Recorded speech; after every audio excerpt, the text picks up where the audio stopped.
Hello, guys. Welcome to an academy, all of you, and good morning to all of you. हम कर रहे हैं हमारी daily की डीएनए क्लास। आज है आपका फ्राइडे और फ्राइडे को आपको पता है it's more of a revision. कुछ इश्यूज हमारे नए हैं, जैसे कि इंडिया का स्टैंड जो कि यूक्रेन के ऊपर है।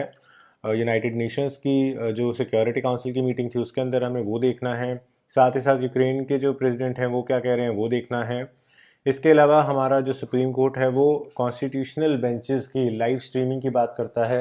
इसके कुछ प्रोज एंड कॉन्स जो हैं वो दोनों साइड के हमें देखने हैं। एंड जो ईरान के अंदर प्रोटेस्ट चल रहे थे वो और ज़्यादा हाइक हो गए हैं, उसके बारे में हमने जानकारी देखनी है। और इसमें 11 से ज़्यादा लोगों की जो है मौत भी हो गई है और इंटरनेशनल कम्युनिटी भी अब इस चीज़ के ऊपर रिएक्ट कर रही है। ये सारी की सारी चीज़ें हमें देखनी है। साथ ही साथ हम एक प्रीवियस ईयर क्वेश्चन भी करेंगे एमसीक्यू का, बहुत इंपॉर्टेंट होगा आपका। एंड इसी से रिलेटेड हम एक मेंस क्वेश्चन भी करेंगे, क्योंकि ये भी 4 से 5 बार जो है आपके एग्जाम में पूछा जा चुका है। So it is a very important area for your UPSC exam. तो इसको भी हमने कंप्लीट करना है। So this is the short review of आज जो भी हम करने वाले हैं। सो सबसे पहले क्वेश्चन देख लेते हैं। तो जिन लोगों को भी क्वेश्चन आता होगा वो नीचे कमेंट सेक्शन में आंसर दे सकते हैं।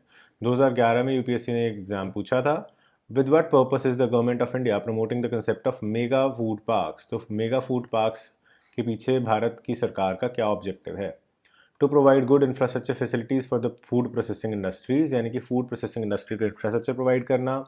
To increase the processing of perishable items and reduce wastage. जो पेरिशेबल आइटम्स हैं मतलब कि जो जल्दी ख़राब हो जाती हैं, जिनकी शेल्फ लाइफ कम होती है, मतलब कि जैसे आपके फ्रूट्स वेजिटेबल्स जो बहुत जल्दी ख़राब हो जाते हैं, तो उनकी वेस्टेज को कम करना और उनको इस तरह से प्रोसेस करना ताकि वो शेल्फ लाइफ उनकी बढ़ जाए, मतलब कि उनको प्रोसेस करके अगर हम रखें तो वो ख़राब जल्दी ना हो। उसके बाद to provide emerging and eco friendly food processing technologies to the entrepreneurs. जो एंटरप्रेन्योर्स हैं, जो इस बिज़नेस के अंदर जुड़े हुए लोग हैं, उनको नई टेक्नोलॉजी, इको फ्रेंडली टेक्नोलॉजी जो है फूड प्रोसेसिंग की प्रोवाइड करना, ताकि जो बिज़नेस है फूड प्रोसेसिंग का वो बूस्ट हो सके। तो ये हमारे 3 क्वेश्चंस हैं। आपको बताना which of the following is the correct. Correct आपको बताना है। अगेन मैंने आपको बताया था करेक्ट नॉट करेक्ट उसको पहले ही गोला मार लिया करिए, ताकि आपका आंसर जो है वो गलत ना हो। सो इसको हम आंसर देखेंगे लास्ट में। सबसे पहले बात कर लेते हैं यूक्रेनियन इशू की। यूनाइटेड नेशंस की जो सिक्योरिटी काउंसिल है उसकी बैठक हुई थी, जिसके अंदर इंडिया ने कहा कि ये एक प्रोफाउंड कंसर्न है, मतलब कि ये बहुत ही ज़्यादा बड़ी प्रॉब्लम जो है विश्व के लिए आगे बढ़ सकती है। हमारी तरफ से, इंडिया की तरफ से एक्सटर्नल अफेयर्स मिनिस्टर जो हैं एस जयशंकर, ये गए थे यूनाइटेड नेशंस की सिक्योरिटी काउंसिल की बैठक के अंदर। इन्होंने कहा कि यूक्रेन और रशिया को मिल बैठ के डिप्लोमेटिकली चीज़ों को सुलझाना चाहिए। ये जो एस्केलेशन है फरवरी से अब तक बहुत ज़्यादा डैमेज कर चुकी है, हज़ारों लोगों की जान जा चुकी है और लाखों का इंफ्रास्ट्रक्चरल डैमेज हो चुका है। इसके अलावा फूड और फ्यूल क्राइसिस जो है वो हमें वर्ल्ड में देखने को मिल रहा है। इन्फ्लेशन जिस तरह से बढ़ रही है और ये और ज़्यादा बढ़ सकती है। साथ ही साथ जो रशिया ने अभी रिसेंटली, हमने कल भी पढ़ा था कि कहा कि 3 लाख से ज़्यादा हमारे पास जो है सोल्जर्स अभी रेडी हैं, प्लस हम न्यूक्लियर वेपन्स भी यूज़ कर सकते हैं रशिया के डिफेंस में। तो इस तरह की चीज़ें और ज़्यादा एस्केलेट कर सकती हैं प्रॉब्लम को, और ये विश्व के लिए बहुत ही बुरी बात होगी। इसके अंदर एक और जो कंसर्न उन्होंने रेज़ किया वो था with respect to the nuclear power plant. हमने ये भी देखा था कि न्यूक्लियर पावर प्लांट के अंदर भी एक शेलिंग हुई है, मतलब कि बेसिकली एक मिसाइल जो है वो टच हुआ है। तो जो भी वेपन आपके न्यूक्लियर पावर प्लांट तक जाता है और वो उसको डिसरप्ट अगर कर देता है और वो मॉल फंक्शन कर जाता है, तो एक बहुत ही खतरनाक रेडिएशन जो है वो रिलीज़ हो सकती है। And that could not affect the Ukraine also, but also आसपास के सारे कंट्रीज़। तो वो जो रेडिएशन है, फिर वो जैसे चर्नोबिल अगर आपने देखा हो तो वो एक रेडिएशन ही तो थी बेसिकली, जिसने लाखों लोगों की, हज़ारों लोगों की जो है जान खतरे में डाल दी और फिर बच्चे अब नॉर्मल हुए एंड सो ऑन। तो वो रेडिएशंस, या हिरोशिमा नागासाकी में भी रेडिएशंस थी, तो उस तरह की रेडिएशन वाली जो इशू है वो क्रिएट हो सकता है। तो ये सब चीज़ें नहीं करनी चाहिए। साथ ही साथ अगर उसके बाद उस रिएक्टर को आप कंट्रोल में भी कर लेते हो तो ज़मीन जो है वो बंजर हो सकती है, या फिर उस ज़मीन में उगने वाला जो फूड क्रॉप्स हैं आपकी, वो जो है ख़तरनाक हो सकती हैं। दैट कैन बी सच जो ह्यूमन लाइफ के लिए सस्टेनेबल ना हो, खतरा पैदा करें या कोई और बीमारी जो है पैदा करें। हम वैसे ही देख रहे हैं जब से वॉर हुई है आपके फूड और फ्यूल प्राइसेस जो है बढ़ रहे हैं, तो इन्फ्लेशन ऑल ओवर वर्ल्ड जो है काफ़ी ज़्यादा है। और फेड ने, यानी कि यूएसए का जो फेडरल बैंक है, सेंट्रल बैंक है, उसने अभी, हमने देखा था कि इंटरेस्ट रेट्स भी हाइक किए हैं, जिससे कि यूएसए की स्टॉक मार्केट के ऊपर भी काफ़ी असर पड़ रहा है। तो आप देख रहे हो कि जब किसी भी देश की स्टॉक मार्केट जाती है नीचे, तो इसका मतलब क्या है कि उसकी जीडीपी पे इफेक्ट जो है वो पड़ रहा है। तो इससे हम देख रहे हैं कि वेल्थ क्रिएशन की जगह वेल्थ जो है डिस्ट्रक्शन हो रही है even for the common man. तो इसीलिए हम चाहते हैं कि ये जो वॉर है यहीं पे एंड हो जाए और यूक्रेन और रशिया जो हैं दोनों एक नेगोशिएटिंग टेबल के ऊपर आकर के अपनी अपनी टर्म्स एंड कंडीशंस रखें और बातचीत से, डायलॉग और डिप्लोमेसी से इस मैटर को जो है हल किया जा सके। तो this was basically an update on the Ukraine war and India's stand on it. अब अगर हम बात करते हैं यूनाइटेड नेशंस में ही जेलेंस्की की, जो कि यूक्रेन के प्रेसिडेंट हैं, तो इन्होंने कहा है कि रशिया को बुरी तरह से पनिश जो है वो करना चाहिए और रशिया जानबूझ के ये सब चीज़ें कर रहा है। रशिया ने ना केवल हमारी टेरिटरी को स्टील किया है, मतलब कि चोरी की है, बल्कि हज़ारों लोगों के मर्डर किए हैं। मतलब कि हमारे जो कॉमन मैन हैं, हमारे जो सोल्जर्स हैं, उनकी भी मर्डर यहाँ पे किया है। ऑफ कोर्स ये डायरेक्टली तो प्रेजेंट हो नहीं सकते थे, तो इन्होंने एक वीडियो जो है वो पहुंचाई थी यूनाइटेड नेशंस तक और ये भी कहा उन्होंने कि रशिया जो है वो सिर्फ डिले कर रहा है मैटर्स को, ये कह के कि हम तो बातचीत के लिए तैयार हैं, नेगोशिएशन के लिए तैयार हैं, लेकिन उसके जो एक्शंस हैं वो ज़्यादा हमें बता रहे हैं कि रशिया क्या करना चाहता है। रशिया दोबारा से कह रहा है कि हमारे पास इतने ट्रूप्स हैं, हमारे पास इतने वेपन्स हैं। तो इन सभी चीज़ों से रशिया की जो रियल इंटेंशन है वो पता चलती है। तो रशिया बातचीत करने के लिए तैयार नहीं है। तो सारे वर्ल्ड को एक होकर के रशिया के अगेंस्ट खड़े होना चाहिए, प्लस रशिया को पनिश करना चाहिए for all the war crimes including into the territory of Ukraine. Ukraine की सॉवरेनिटी को हर्ट करने के लिए, यूक्रेन के नागरिकों की जान और माल का नुकसान करने के लिए, और जो इकोनॉमिक लॉसेज हो रहे हैं यूक्रेन के अंदर उसके लिए भी। So this was the Ukrainian stand in the United Nations. अब देखते हैं यूनाइटेड नेशंस में आखिर होता क्या है। हालांकि अगर हम देख रहे हैं तो यूनाइटेड नेशन एक स्पाइनलेस बॉडी की तरह ही है। It is not able to do anything and specially spineless क्यों है, क्योंकि अमेरिका कुछ नहीं कर रहा। तो अमेरिका अगर कुछ करे तो यूनाइटेड नेशन स्पाइन वाला बन जाता है, मतलब कि रीढ़ की हड्डी मजबूत हो जाती है। लेकिन अगर अमेरिका हटाओ तो यूनाइटेड नेशंस की रीढ़ की हड्डी नहीं होती। स्पाइनलेस मीन्स रीढ़ की हड्डी नहीं है एंड वो कुछ भी एक्शन जो है वो नहीं ले पाता। सो हमें ये फ्यूचर में पता चलेगा कि ये क्या कुछ यहाँ पे करेंगे। लेकिन हमने अपना स्टैंड, इंडिया ने अपना स्टैंड जो है वो काफ़ी अच्छे से क्लियर कर दिया है। नेक्स्ट आता है सुप्रीम कोर्ट की जो लाइव स्ट्रीमिंग्स होने वाली हैं उनके ऊपर एक आर्टिकल था। ये इंपॉर्टेंट आर्टिकल है, आपका GS2 के अंदर आता है, राइट। गवर्नमेंट बॉडीज से रिलेटेड आ जाता है, प्लस एक न्यू टेक्नोलॉजी की बात ही हो रही है, तो साइंस एंड टेक का भी आपका पार्ट जो है वो बन जाता है। ये हमें अच्छे से करना है। इसके ऊपर आपको मेंस में और एसेज में भी क्वेश्चन पूछा जा सकता है। तो अगर हम बात करते हैं सुप्रीम कोर्ट की, तो सुप्रीम कोर्ट कहता है कि 27 सितंबर से कॉन्स्टिट्यूशनल बेंचेस जो हैं, 27 सितंबर से सिर्फ कॉन्स्टिट्यूशनल बेंचेस की हेयरिंग हम यूट्यूब पर लाइव जो है वो कर दिया करेंगे। यानी कि यूट्यूब पे जाके आप सुप्रीम कोर्ट के जो दर्शन हैं वो कर सकते हैं, कॉन्स्टिट्यूशनल बेंच में जो केसेस हैं उन्हें सुन सकते हैं। Swapnil Tripathi versus supreme court of India 2018 का केस था। Swapnil Tripathi versus supreme court 2018 का केस था, जिसके अंदर ये कहा गया था कि लाइव स्ट्रीमिंग जो है वो कर सकते हैं सुप्रीम कोर्ट की प्रोसीडिंग्स की, और रादर जो लाइव स्ट्रीमिंग है वो आर्टिकल 21 के अंदर फंडामेंटल राइट भी बन जाती है। तो ये चीज़ को काफ़ी ज़्यादा हाईलाइट किया गया था। और उसके बाद गुजरात हाई कोर्ट जो था वो फर्स्ट हाई कोर्ट बना था जिसने कि लाइव स्ट्रीमिंग शुरू की थी। उसके बाद कर्नाटका, झारखंड, मध्य प्रदेश, पटना, इन सब हाई कोर्ट्स ने भी ये सारी की सारी लाइव स्ट्रीमिंग्स अपनी डेली की करने शुरू कर दी थी। अगर हम अटॉर्नी जनरल ऑफ इंडिया की बात करते हैं तो उन्होंने कहा था कि सुप्रीम कोर्ट एक इतना उच्च इंस्टीट्यूशन है, तो सिर्फ और सिर्फ एक बार चीफ जस्टिस की कोर्ट के अंदर जो कॉन्स्टिट्यूशनल बेंचेस लग रहे हैं सिर्फ उन्हीं की लाइव स्ट्रीमिंग हमें करनी चाहिए, और बाद में हम सोच सकते हैं कि बाकी कोर्ट्स की भी जो लाइव स्ट्रीमिंग है वो करी जा सके। और इसके अंदर भी हमें उन मैटर्स को नहीं रखना चाहिए जैसे कि मैट्रिमोनियल मैटर्स हों या फिर कोई जुवेनाइल से रिलेटेड मैटर हो, नेशनल सिक्योरिटी से रिलेटेड मैटर हो। तो इस तरह के मैटर्स नहीं रखने चाहिए जो कि पोटेंशियल जो है हार्म कर सकते हैं रादर देन गुड। तो किसी और ज़्यादा नुकसान जो है वो पब्लिक का कर सकते हो या किसी पर्सन का कर सकते हो या एनिमोसिटी जो है वो बढ़ा सकते हो।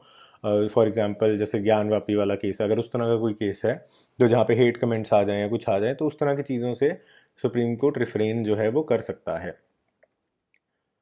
लेकिन इसके अंदर जो प्रैक्टिकल प्रॉब्लम है वो है कि अगर आप लाइव स्ट्रीमिंग कर देते हैं तो एक सर्टन ग्रुप ऑफ लॉयर्स जो हैं वो जीतेंगे, एक सर्टन ग्रुप ऑफ लॉयर जो है वो हारेंगे, क्योंकि जीत तो एक ही साइड की होगी, राइट। तो उस सिचुएशन के अंदर क्या होगा कि एक सर्टन ग्रुप की जो प्रैक्टिस है वो बहुत ज़्यादा इफेक्ट होगी नेगेटिवली, और एक की बहुत पॉजिटिवली इफेक्ट जो है हो सकती है। पर्सन सोचेगा नहीं है मैंने सुप्रीम कोर्ट जाना, मैं तो इसी को करूँगा। तो एक किस्म से उनकी तो एक अनड्यू एडवर्टाइजिंग होगी, और दूसरे वाले की बेचारे की जो हार गया, बेशक उसने सारा कुछ किया हो, वो जो है नेगेटिव चला जाएगा। एंड सबसे बड़ी बात ये है कि कई बार आप सही होते हो तब भी आप केस हार जाते हो, क्योंकि जो जज है वो उसको उस चीज़ तरह से या तो समझ नहीं पाता, और बाद में अपील के अंदर आप जीत जाते हो। तो इसका मतलब जज की वहाँ पे गलती थी, जज का जुडिशियल माइंड उतना मैच्योर नहीं था। तो उस सिचुएशन में क्या होगा? तो ये कुछ क्वेश्चंस जो हैं अनआंसर्ड रह जाते हैं, क्योंकि इससे आप किसी की जो फंडामेंटल राइट आप एक बंदे को तो दे रहे हो, लेकिन दूसरे बंदे के वर्क को अफेक्ट कर रहे हो बिना किसी उसके फॉल्ट के। सेकंड, इसके अंदर जो रिजर्वेशन थी अटॉर्नी जनरल की वो ये थी कि इससे एक नुकसान ये हो सकता है कि लोग जो है जब से लाइव स्ट्रीमिंग शुरू हुई है तो वीडियो क्लिप्स जो है एडिट कर करके यूट्यूब पे डालते हैं, जिसके अंदर कुछ कमेंट्स भी आते हैं, तो इससे मर्यादा जो है किसी कॉन्स्टिट्यूशनल बॉडी की वो कम हो जाती है। इस तर्क से मैं बिल्कुल भी एग्री नहीं करता हूँ। आप आपके अपने विचार जो हैं वो हो सकते हैं। जब हम एक आईएएस ऑफिसर को, एक पॉलिटिशियन की हम न्यूज़ चला सकते हैं, वीडियोस चला सकते हैं कि उसने ऐसा कहा, उसने ऐसा किया, तो एक जज की हम क्यों नहीं चला सकते? एक जज का क्लाउट इतना बड़ा क्यों है कि वो नहीं चला सकते? वो भी तो एक पब्लिक सर्वेंट है। अगर कोई जज कोई उल्टी बात कह रहा है कोर्ट में, तो हम उसकी वीडियो बना के क्यों नहीं डाल सकते न्यूज़ में या सोशल मीडिया पे? जब हम एक आईएएस ऑफिसर की डाल सकते हैं, हम एक पॉलिटिशियन की डाल सकते हैं, तो उसको क्यों ये प्रोटेक्शन दी जाए? Number one. नंबर टू, इससे एक अकाउंटेबिलिटी आएगी रादर जजेस के ऊपर, स्पेशली जो बड़ी कोर्ट के जजेस हैं, हाई कोर्ट्स के, सुप्रीम कोर्ट के, कि आपको अपने लेवल के अंदर रह के बात करनी है। आप किसी को बेफालतू में इंसल्ट नहीं कर सकते। जैसे कि हम देखते हैं कि बहुत बार जो है जजेस जो हैं बहुत ज़्यादा गुस्सा हो जाते हैं किसी एडवोकेट पे या किसी और चीज़ पे। तो वो सारी चीज़ें वो अपनी लिमिट्स में रह के बात करेंगे, कि वो अगर जज हैं तो इसका मतलब वो कोई ऑल माइटी गॉड नहीं बन गए हैं। वो अपने लिमिट्स में रह के बात करेंगे, अच्छे से बात करेंगे, जैसे कि लोग उनसे बात करते हैं। सेकंड चीज़ ये आएगी कि वो अनड्यूली किसी से बात नहीं करेंगे। अब मैं अगर आपको पर्सनल एक्सपीरियंस बताऊं, तो एक बार मैं चीफ जस्टिस साहब की कोर्ट में था। I will not name the case और एनीथिंग, राइट। तो उसके अंदर एक एडवोकेट साहब ने अपना केस प्लीड किया, एंड उन्होंने बहुत अच्छा प्लीड किया, और बिल्कुल उनका कवर्ड केस था। It was written in the statute कि ऐसे ऐसे होना चाहिए, और एज इट इज़ उन्होंने कहा था। लेकिन due to whatever reasons उन्होंने कोई तर्क नहीं दिया चीफ साहब ने। उन्होंने सीधा कहा कि मैं इसको डिसमिस कर दूंगा, आई विल डिसमिस इट और यू विड्रॉ। अब इस तरह से आप किसी एडवोकेट के ऊपर जो है दबाव बना रहे हैं, क्योंकि आपकी लाइव स्ट्रीमिंग नहीं हो रही। यही चीज़ अगर लाइव स्ट्रीमिंग होगी, आपकी न्यूज़ में आएगी क्लिप्स या आपकी सोशल मीडिया पे आएगी, तो आप अगली बार से जो है अपनी लिमिट्स में रहेंगे। इधर you will give your cogent reasons कि मैं इसको डिसमिस कर रहा हूँ इस रीज़न से।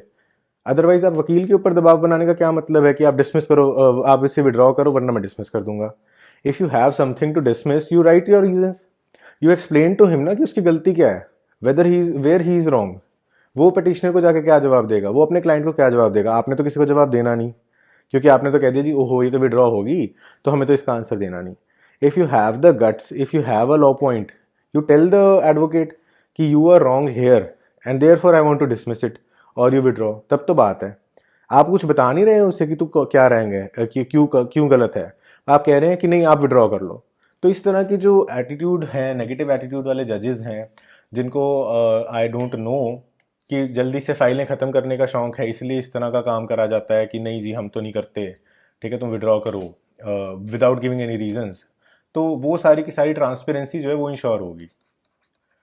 तो मेरे हिसाब से तो ये ट्रांसपेरेंसी में बहुत ही अच्छा स्टेप है, एंड रादर हर कोर्ट की लाइव स्ट्रीमिंग होनी चाहिए, ताकि पता चलता रहे कि कौन सा जज किस तरह से बिहेव करता है अपने क्लाइंट्स के साथ, अपने एडवोकेट्स के साथ। उससे ये चीज़ ज़्यादा अच्छे से बाहर आ पाएगी, और उनको एटीट्यूडनल प्रॉब्लम जो बहुत सारे जजेस को है, उनका एटीट्यूड जो है वो भी सुधरेगा, क्योंकि वो जनता के बीच में जाएंगे तब उन्हें पता चलेगा कि जनता के से डील करना कैसा होता है।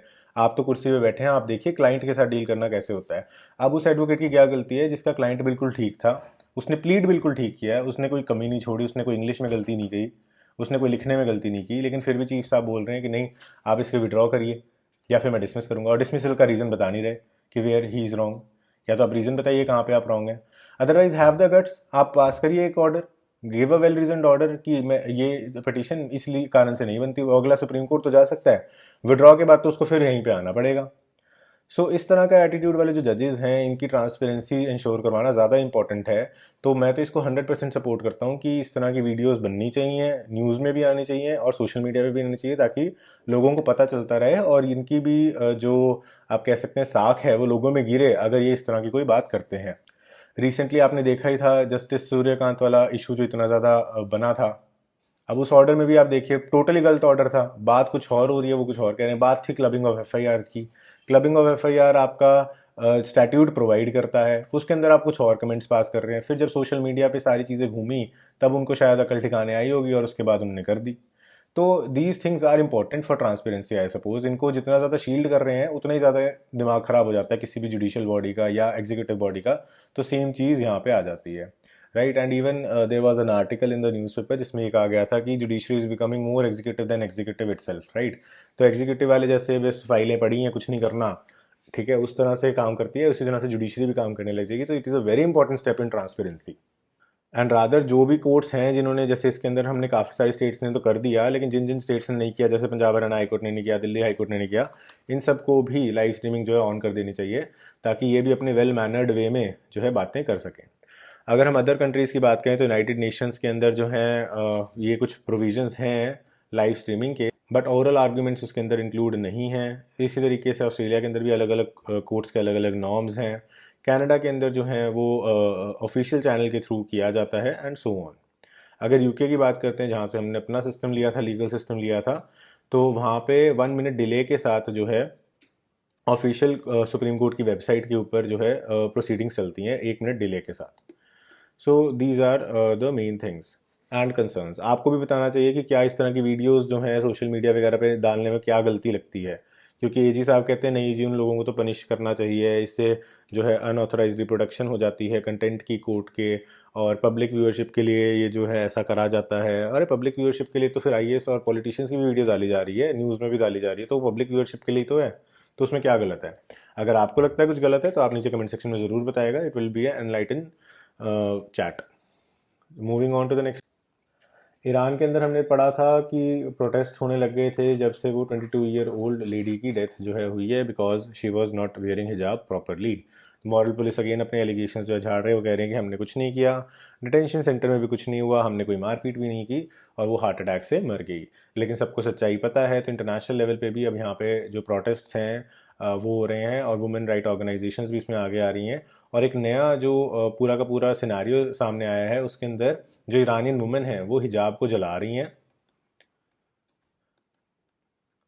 और साथ ही साथ अपने बाल भी काट रही हैं। तो ये दो तरीके से सिंबॉलिक प्रोटेस्ट अब ईरान की सरकार के खिलाफ, ईरान की पॉलिसीज़ के खिलाफ, जो एसेंशियल प्रैक्टिस बना रखा है कि आपको हिजाब पहनना ही पड़ेगा, उसके खिलाफ आप देख सकते हो ये जो प्रोटेस्ट है वो और ज़्यादा आगे बढ़ता जा रहा है। ये कुछ वीडियो क्लिप्स हैं डिफरेंट लोगों की जिनके चेहरे जो हैं वो ब्लर कर दिए गए हैं for of course their security reasons. तो आप इनको देख सकते हो।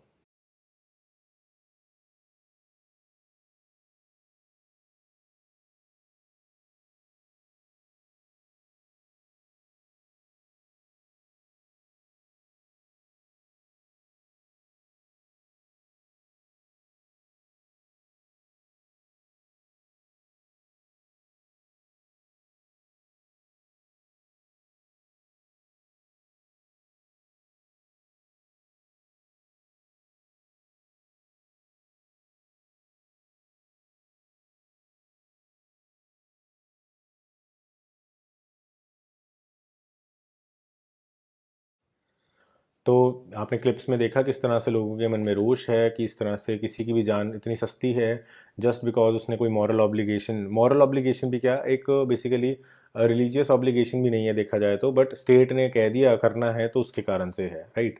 तो इसके ऊपर हम ऑलरेडी सारा डिस्कस कर चुके हैं कि किस तरह से ईरान के अंदर, जब ईरान फर्स्ट इस्लामिक देश बना था, उसके बाद ये जो लॉज हैं वो आ गए थे कि आपको ड्रेस कोड ऐसा पहनना है, आपको हिजाब रखना है, आपको लूज फिटिंग क्लोथ्स पहने, आप टाइट फिट क्लोथ्स नहीं पहन सकते, so on and so fourth.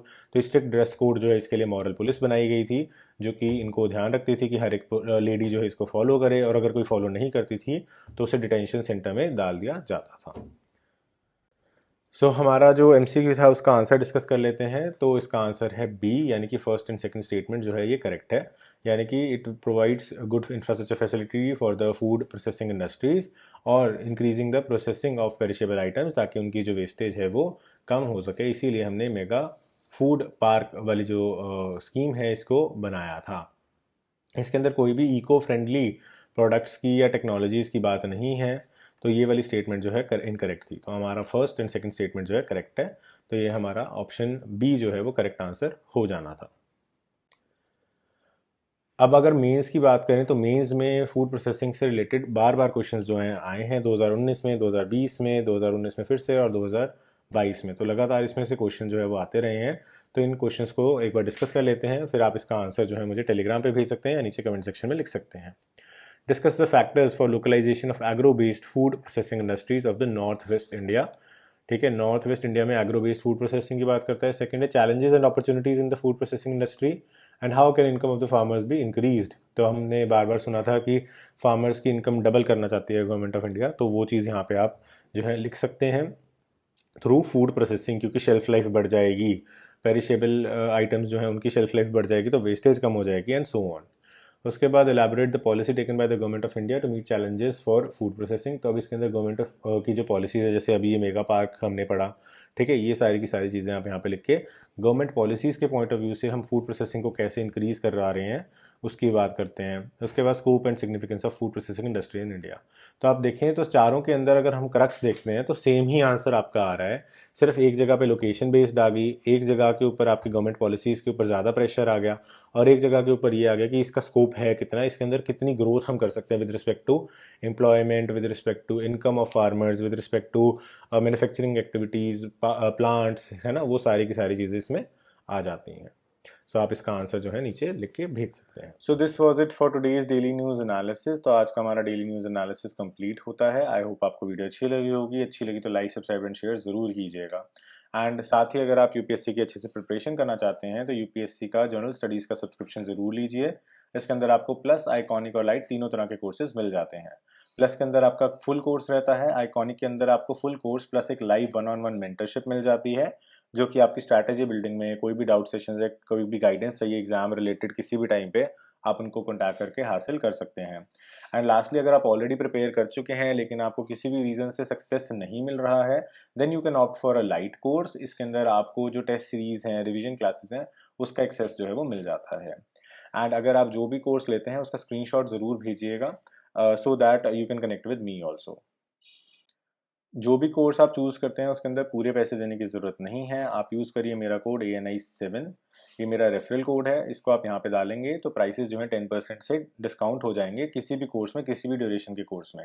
चाहे आप 1 साल का लें, 2 साल का लें, 6 महीने का लें, या फिर आप प्लस लें, आइकॉनिक लें, लाइट लें, सभी में आपको ये बेनिफिट जो है वो मिलेगा। और उसके बाद आपको करना क्या है, इसका स्क्रीनशॉट मुझे टेलीग्राम पे भेजना है।